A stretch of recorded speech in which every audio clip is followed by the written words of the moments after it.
ডাক্তারবাবু, এখানে নাকি 100 টাকায় ফুল বডি চেকআপ হয়? হ্যাঁ হয়। আমি করাবো। দেন 100 টাকা দেন। এই নিন। যাও এবার জামা কাপড় খুলে ওখানে শুয়ে পড়ো।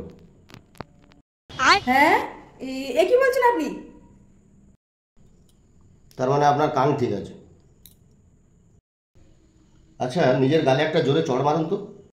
কেন নিজের গালে নিয়ে চড় মারবো কেন? ও, তার মানে আপনার মাথাও ঠিক আছে। আচ্ছা, এই যে 500 টাকা নিয়ে যান, এই সামনের একটা দোকান আছে, ওখানে 5 প্যাকেট বিরিয়ানি আনবেন। কিন্তু ডাক্তারবাবু, এটা তো 100 টাকা। ও, তার মানে আপনার চোখও ঠিক আছে। দেন টাকাটা দেন। আপনার পিছনে কি? আপনার ঘাড়েও ঠিক আছে।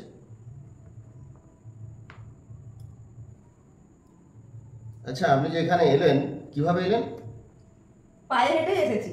আমার বাড়ি থেকে আপনার চেম্বার তো 2-3 মিনিটের রাস্তা, তাই হেঁটেই চলে গেলাম। আচ্ছা, তার মানে আপনার পাও ঠিক আছে। আর সারাদিনে মোবাইল কতক্ষণ ঘাটা হয়? সারাদিনই ঘাটি। তাহলে হাত দুটোও তো বেশ আছে দেখছি। তাতে আপনার সেরকম কিছু সমস্যা নেই, আপনার ফুল বডি চেক আপ হয়ে গেছে। আপনি এবার আসতে পারেন।